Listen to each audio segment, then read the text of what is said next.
visuals of the vibrant harvest festivals that were celebrated across India this week. Hello there and welcome to Inside South Asia with me, Dasani Athada, and let's take a look at what we have in store for you this week.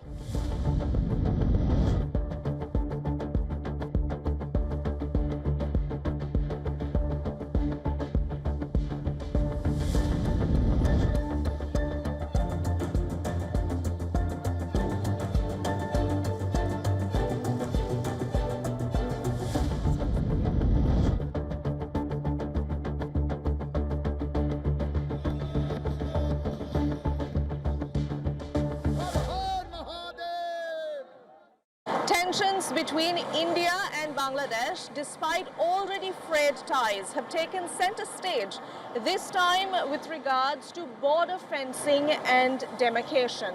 Bangladesh has lashed out on India's border fencing and demarcation, noting that it severely undermines already frayed relations between the two countries. This comes at a time where India has raised security concerns. Here's more.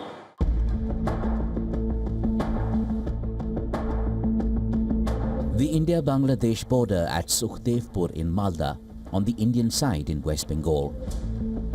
Fencing work underway for several weeks has been stopped after Bangladesh raised objections.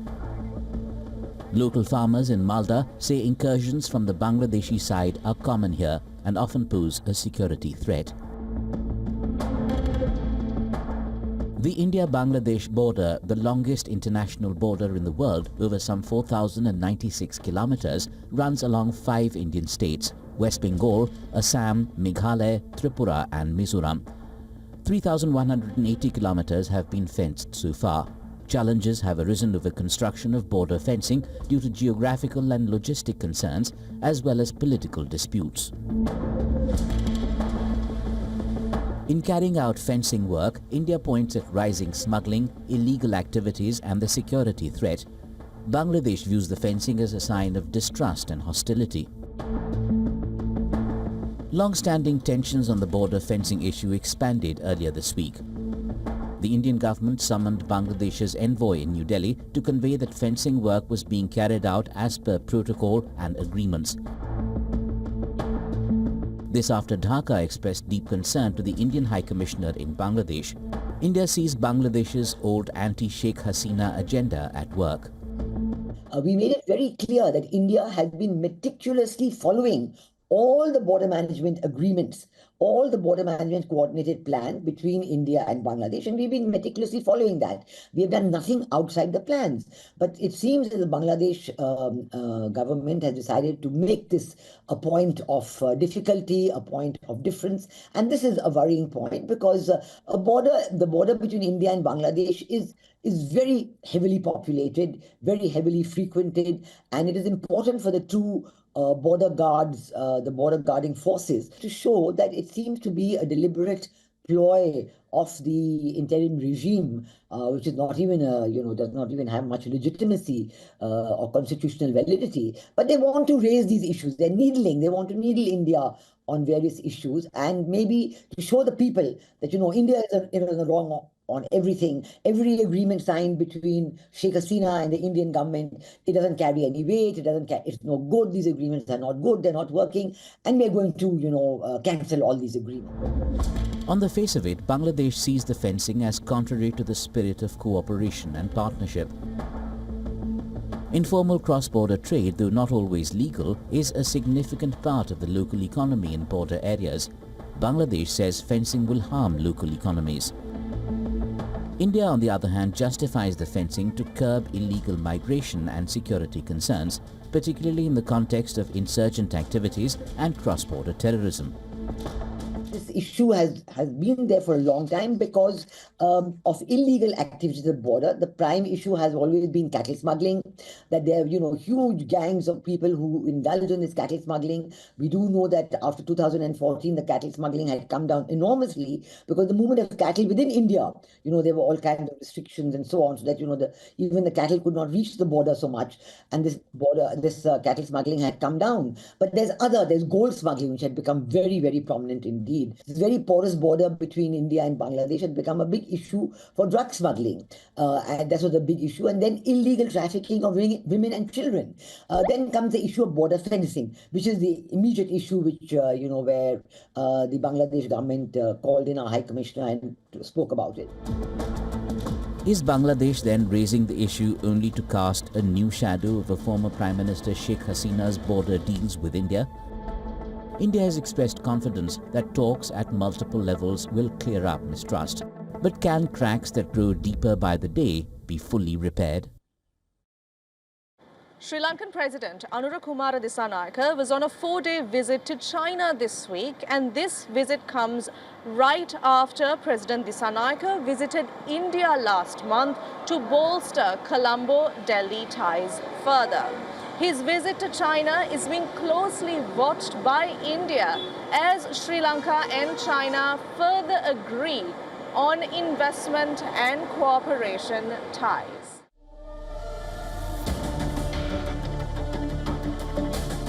A red carpet welcome for the Sri Lankan President, Anura Kumara Dissanayake. This is AKD's first official visit to China since assuming office as President. Dissanayake's visit, part of a broader effort to strengthen ties with Beijing, comes at a time when Sri Lanka's foreign policy is under a watchful eye from multiple directions, particularly from its neighbor, India. Remember last month, he chose India for the first foreign visit of his tenure that set a positive shift in Colombo's foreign policies. A month later, he has pledged a new era in China-Sri Lanka ties. During his Beijing visit, President Dissanayake met with high-ranking Chinese officials, including President, to discuss a series of new infrastructure projects, investments in the digital economy, and potential partnerships under China's Belt and Road Initiative. I extend my welcome to you, President Dissanayake, for your state visit to China at the beginning of the new year.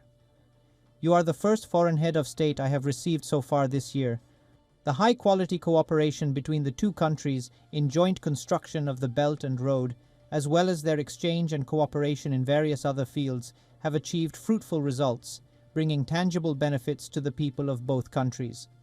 At present, China-Sri Lanka relations are facing a historical opportunity of inheriting the past and ushering in the future. I would like to work with you to draw up a new vision for the development of bilateral relations and promote the China-Sri Lanka friendly cooperation to achieve new and greater success. The Sri Lankan government has already outlined several new areas of cooperation with China, including the expansion of the strategically important Hambantota port, which has been leased to a Chinese company for 99 years, and the construction of a deep-sea port in the southern part of the island. For Sri Lanka, the relationship with China is critical. As a country recovering from decades of internal conflict and economic challenges, it has come to rely on Chinese capital for large-scale infrastructure projects that are essential for its growth. In return, Beijing is eager to extend its influence in the Indian Ocean, a region crucial for global trade routes. Thank you, Mr. President. Sri Lanka admires China's significant development achievements in the fields of economy, science and technology, infrastructure, and other fields. The Sri Lankan government firmly adheres to the One China principle on various occasions. Over the past decades, the Chinese government has played an important role in Sri Lanka's economic and social development. We hope that this visit will enhance the well-being of the people of both countries and strengthen cooperation in various fields between the two sides. However, India has expressed growing concern over the deepening ties between Colombo and Beijing. For New Delhi, Sri Lanka's embrace of China presents a potential security threat, given the proximity of Chinese-controlled infrastructure to its southern coastline. The possibility of Chinese military presence in Sri Lanka has been a topic of speculation, further heightening India's apprehensions.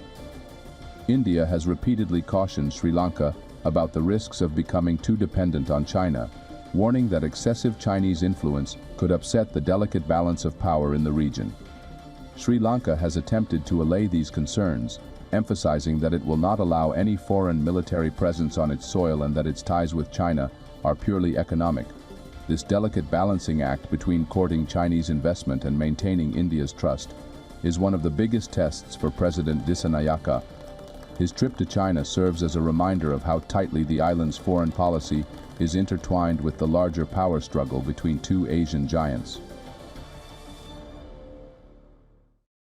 Jammu and Kashmir got a big boost this week in terms of tourism as well as the government's all-weather connectivity plan across the valley and Ladakh. Indian Prime Minister Narendra Modi inaugurated the plan for the Zimor-Zonamrag tunnel that will boost connectivity and security ties in the area. The 6.4-kilometer long Sonamarg tunnel connects Sonamarg, a famous tourist destination, with Kangan town in central Kashmir's Gandabal district. The tunnel is situated at an altitude of more than 8,500 feet. The area is prone to snow avalanches in the winter, which cut off the Sonamarg road for most of the season.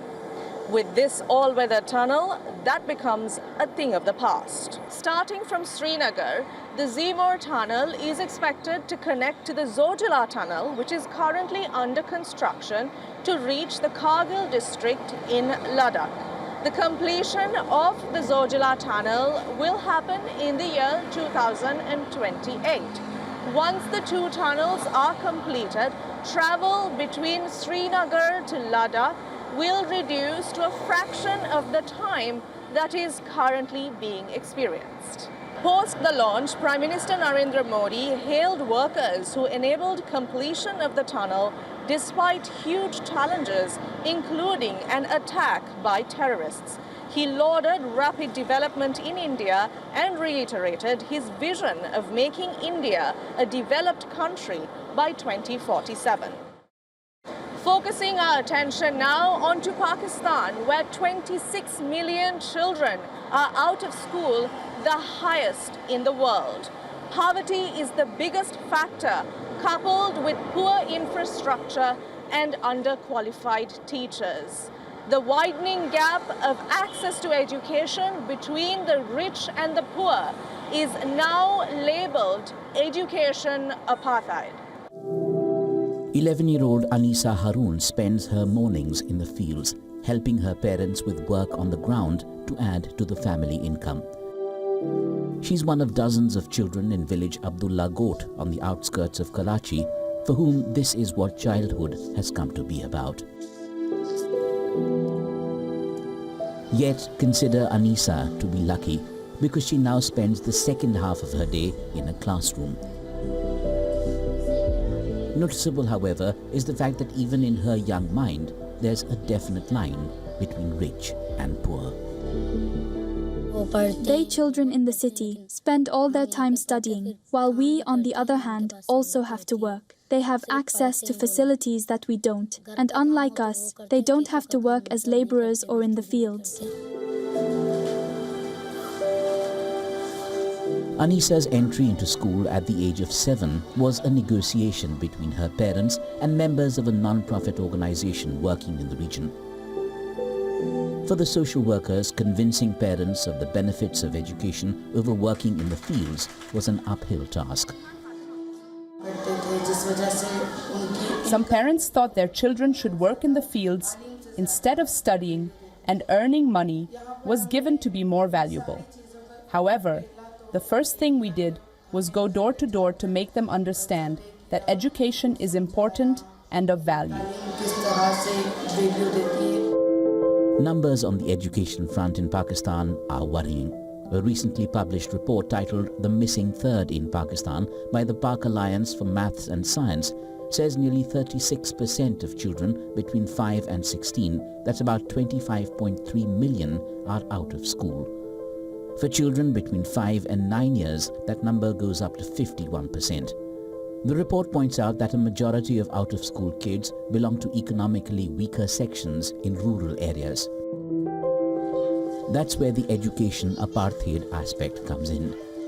Government-funded public schools do offer free education, but struggle with limited resources and overcrowding. Public schools that charge up to several $100s remain out of reach. then infrastructure for basic education doesn't exist where it's needed, and government funding is weak. हमारी priority ही नहीं basically education because चलें जब बच्चा छोटा है तो ऐसा लगता है कि माँ बाप थोड़ा सा प्रिविलेज देने Due to the economic crisis, education is no longer our Pakistan families' top priority, so children are forced to become the primary breadwinners, whether they want to or not.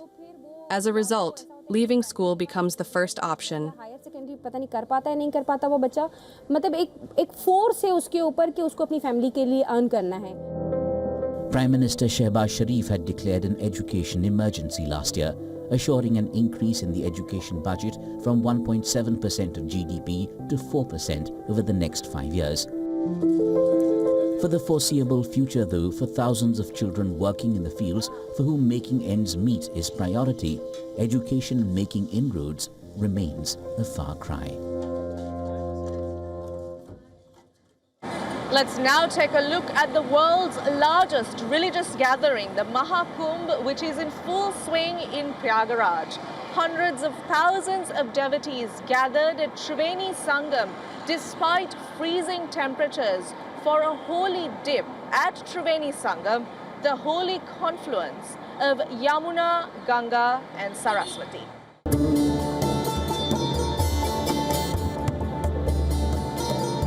It's the world's biggest religious gathering.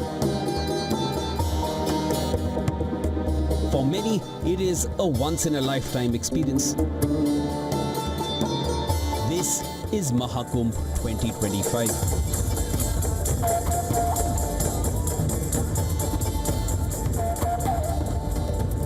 As the festival kick-started on the 13th of January, devotees thronged to the Triveni Sangam, the confluence of three sacred rivers, the Ganga, Yamuna and Saraswati.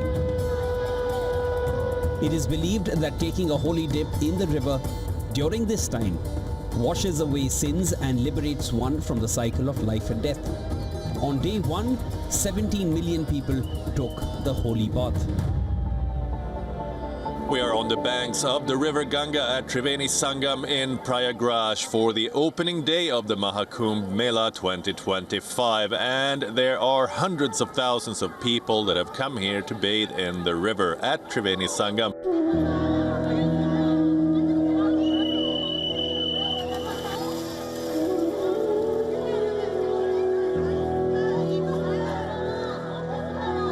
Amazing. India is a spiritual heart of the world. So I'm very happy. First time in India, I go Varanasi, then I come here.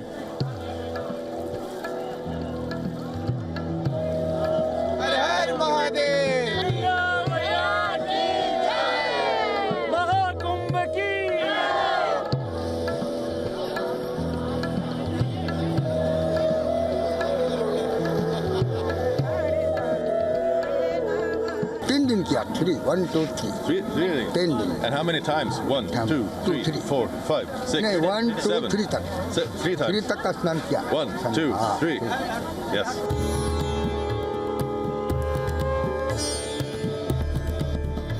On day 2, on the occasion of Makar Sankranti, over 35 million people took the holy bath during the first Amrit Snan.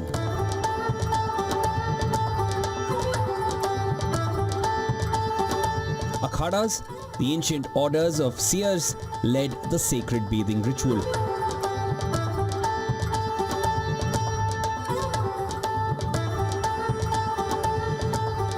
I feel that it's very peaceful. I feel even with a lot of people, you know, every people is pulsing, you know, the Kumbh Mela. We can really feel the Kumbh Mela inside the bodies, you know. The day started with really big processions. There were groups with multiple akhadas in there, and we saw thousands, if not tens of thousands of devotees, saints and gurus make their way down to the Sangam for a holy dip. One interesting thing we spotted was a helicopter making circles around Triveni Sangam, dropping flower petals that were raining down on everybody who was standing here.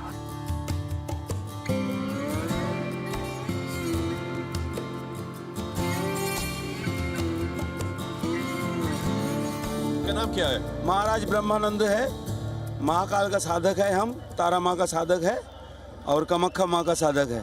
और आप कुंभ कैसा लगता है? बड़ी अच्छा लगता है। कुंभ मेला तो एकदम पूरा बड़ा मेला है, सबसे भारत का सबसे बड़ा मेला है। 144 साल बाद ये वाला जोग गिरा है। हर कोना कोना से भारत का या पृथ्वी का हर कोना कोना से सब आता है। जय महाकाल की जय, जय महाकाल की जय, जय महाकाल की जय।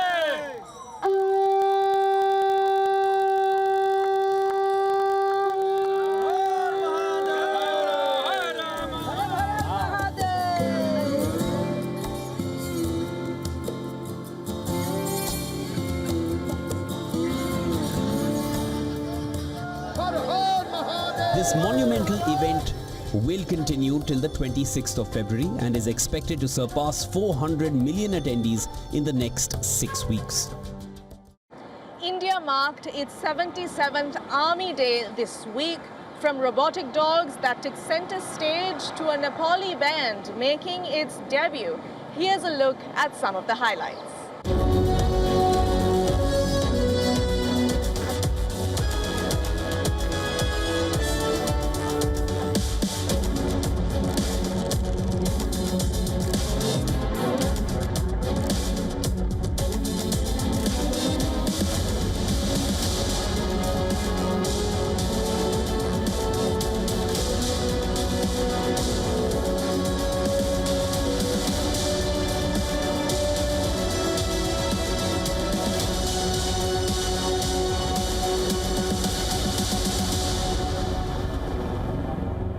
हमारे साथ है नेपाल आर्मी का बैंड। दोस्ती की मिठास को अनुभव कीजिए। लेफ्टिनेंट कर्नल अनिल की अध्यक्षता और मेजर बिमल कार्की के निर्देशन में